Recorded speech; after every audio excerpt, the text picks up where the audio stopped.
Jourdain, vous parlez souvent de la nécessité de l'émergence d'une science des solutions à côté de la science des problèmes. Que voulez-vous dire? C'est une façon de parler, bien sûr.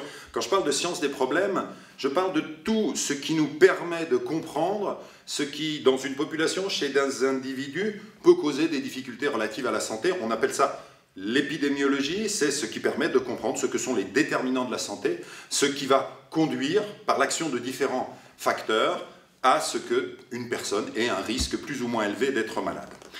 Cette science des problèmes donne lieu à des investissements qui sont extrêmement importants parce que nous en avons besoin, chacun, chacune a bien conscience, par exemple, qu'il est tout à fait décisif de connaître l'impact de telle ou telle molécule présente dans un pesticide, dans des produits alimentaires, dans des contenants. Connaître leur impact sur la santé, c'est élémentaire, c'est majeur, c'est la science des problèmes.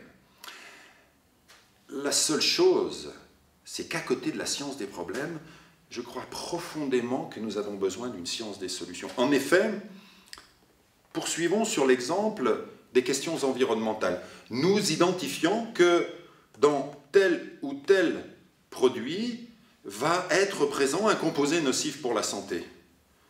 Comment faire pour que les usages de ce produit, comment faire pour que les politiques publiques puissent bannir, réguler ces produits? Comment faire pour que la population elle-même soit informée, connaisse les risques liés à ce produit-là et, pourquoi pas, modifie les façons de l'utiliser?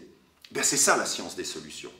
C'est d'étudier non plus seulement ce qui va avoir un impact sur la santé, mais également d'être capable de produire des connaissances sur ce qui fait que les gens vont pouvoir être en santé, vont pouvoir produire de la santé. Qu'est-ce qui fait qu'une connaissance comme celle que nous venons de prendre pour exemple, relatif à tel ou tel produit nocif pour la santé, qu'est-ce qui fait que cette connaissance va être intégrée par toute la population? Pas seulement ceux qui ont de hauts niveaux d'éducation, mais chacun, chacune, et y compris les plus vulnérables de nos concitoyennes et de nos concitoyens.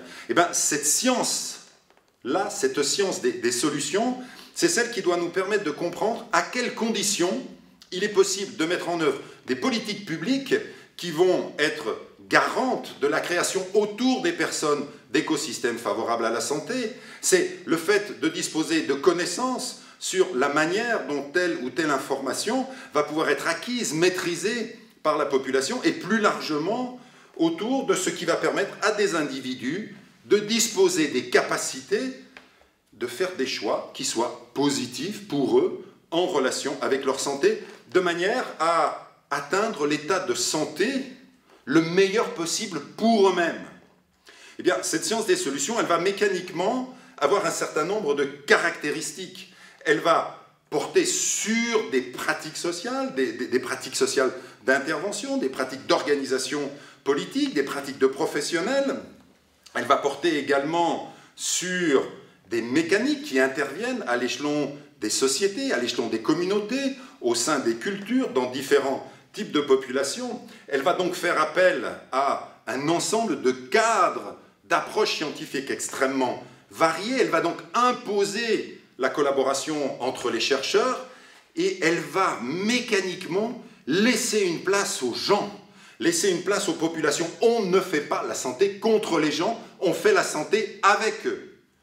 La recherche, lorsqu'elle s'occupe des solutions, c'est une recherche construite avec les gens, dans une perspective qui est forcément une perspective pluridisciplinaire, qui respecte les représentations des gens, les différents savoirs, qui sont des savoirs non seulement scientifiques, mais aussi profanes, relatifs à la santé.